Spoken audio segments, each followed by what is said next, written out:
This is BBC News. I'm Christian Fraser, live in Windsor on the second day of the US President's UK visit. The headlines at 4 o'clock.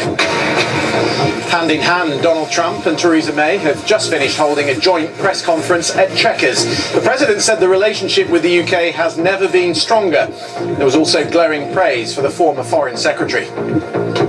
They asked about Boris Johnson. I said, how would he be as a prime minister? I said, he'll be a great prime minister. He's been very nice to me. He's been saying very good things about me as president. I think he thinks I'm doing a great job. I am doing a great job, that I can tell you.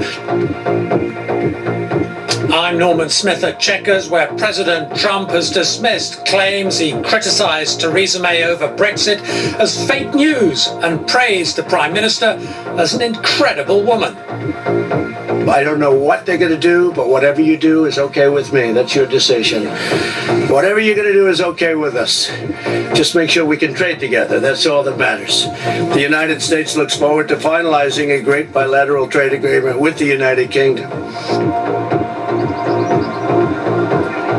I'm Anita McVeigh, live in Parliament Square, the heart of British democracy, where tens of thousands of anti-Trump protesters will converge in the next few hours.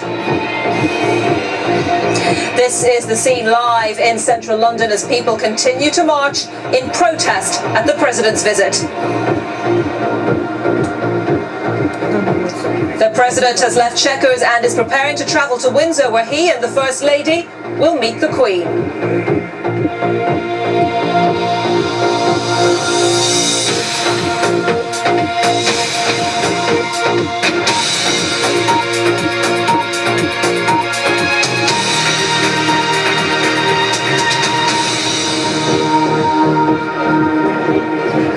Very good afternoon. Welcome back to Windsor. 18 months ago, a state visit was extended to Donald Trump. It didn't turn out that way. It's been a two-day working visit.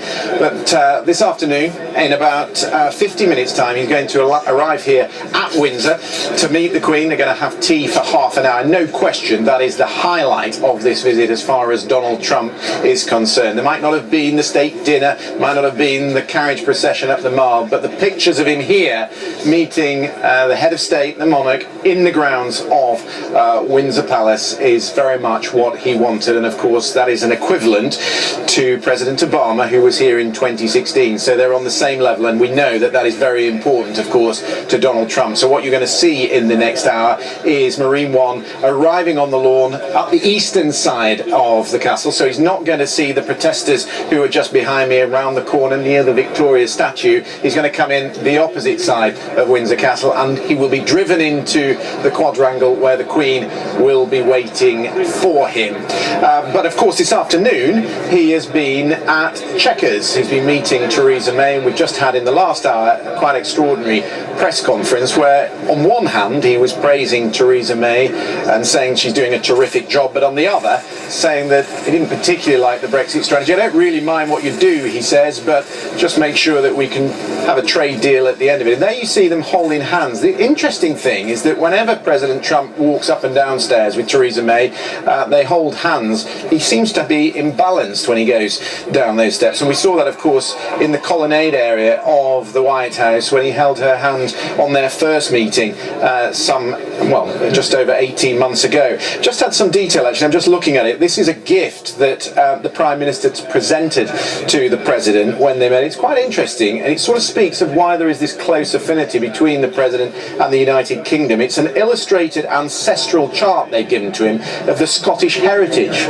of President Trump through his mother's line. She was Mary Ann MacLeod. She was born on the Isle of Lewis in the Outer Hebrides in 1912. She emigrated in the 1940s to the United States, and the chart apparently traces her family on both sides back 3 generations through official records. So it goes back to, on the paternal side, to the birth of President Trump's great-great-great-grandfather, Kenneth MacLeod, who was born near Stornoway in 1776. So he has long roots in this country, and he talks about those an awful lot. And of course, he's off to Scotland when he's finished here at the castle to play golf at Turnberry. Well, let's just check in on those protest pictures in central London, because the pictures are quite extraordinary this afternoon. We're told that tens of thousands were going to turn out onto the streets of London. I have no idea how many people are there, but certainly in the thousands. They're making their way currently down Regent Street towards Trafalgar Square, perhaps on to Westminster and to Parliament Square as well. And you can see many of them carrying placards. The protests about a good many things, about his record on immigration, which he spoke about at his press conference this afternoon, which he said had undermined the culture of Europe and the culture of his own country. Misogynist, some of those banners say. They don't like his attitudes towards women. And there's a good many Remainers who don't like the way he's treated Theresa May this week either. His host, who he was sitting with last night for dinner at Blenheim Palace, and soon after that dinner she would have emerged to hear that he'd been bad-mouthing the Brexit deal that she put together, undermining it, while at the same time praising her nemesis Boris Johnson, who he thinks would be a terrific Prime Minister. So you saw her at the podium alongside Donald Trump this afternoon, rather grinning and bearing it, to be honest, although the President has been walking back many of his earlier comments, and it's quite obvious that they're in damage limitation mode today. We know by now that what he says alongside a world leader isn't necessarily how he feels, or indeed the way he's going to act when he leaves the presence of the person whoever is hosting him. And in fact, speaking to Nigel Farage in the last hour, who has been speaking to people close to the President, he thinks, as the current deal is, there's not much chance of that deal being struck. We will see. The Prime Minister was adamant that they could do a trade deal with the United States. Well, after publicly attacking Theresa May's Brexit strategy, he did go on to say that America's relationship with the UK is very, very strong. The highest level of special, he said, speaking at the Prime Minister's country retreat of Chequers in the wake of those controversial remarks in the Sun newspaper. Alex Forsyth has all the details. Always highly anticipated, the tension around this moment today was vastly heightened. Earlier, President Trump had criticised the Prime Minister's Brexit strategy in a newspaper interview, saying it could kill off US trade deals. No sign of that now, though. In fact, quite the opposite. We agreed today that as the UK leaves the European Union, we will pursue an ambitious US-UK free trade agreement. The Chequers agreement reached last week provides the platform for Donald and me to agree an ambitious deal that works for both countries right across our economies. A deal that builds on the UK's independent trade policy, reducing tariffs, delivering a gold standard in financial services cooperation, and as two of the world's most advanced economies, seizing the opportunity of new technology. We haven't had But did the President agree? Once the Brexit process is concluded and perhaps the UK has left the EU, I don't know what they're going to do, but whatever you do is okay with me. That's your decision. Whatever you're going to do is okay with us. Just make sure we can trade together. That's all that matters. The United States looks forward to finalizing a great bilateral trade agreement with the United Kingdom. This is an incredible opportunity for our two countries, and we will seize it fully. But there were questions about that interview. Had he changed his mind? Unfortunately, there was a story that was done, which was, generally fine, but it didn't put in what I said about the Prime Minister, and I said tremendous things. And we record when we deal with reporters. It's called fake news.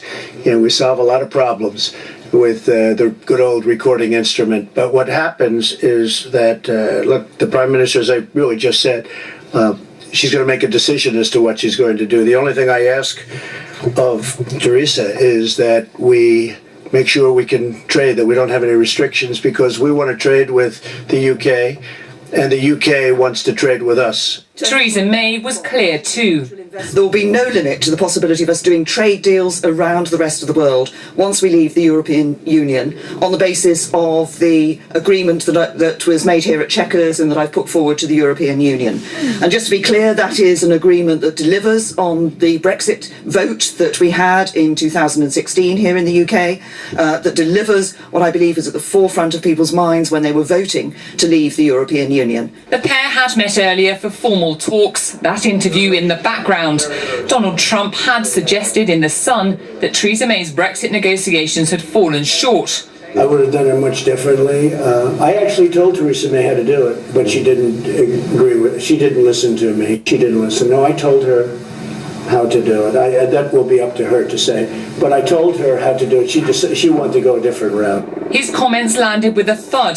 He had said if the government stuck to its current plan, there'd be no trade deal with the US. Well, if they do a deal like that, it will most likely, because we'll be dealing with the European Union instead of dealing with the UK. So it will probably kill the deal with. If they do that, their trade deal with the US will probably not be made. The president might have changed his tune this afternoon, but his earlier comments were already seized upon by some Tory Brexiteers. In Westminster, Theresa May is already facing a backlash from her Brexit-supporting MPs. Donald Trump has fueled their argument just as she's trying to hold her fractured party together. And it wasn't just Brexit he shared his views on. Just days ago, Boris Johnson quit over the government's Brexit policy. He's long been a thorn in Theresa May's side, but the president praised him. I was very saddened to see that he was leaving government. Well, I'm not pitting one against the other. I'm just saying I think he'd be a great prime minister. At Chequers today, the tone was much more conciliatory. This was a demonstration of friendship. Boris Johnson, I think, would be a great prime minister. I also said that this incredible woman right here is doing a fantastic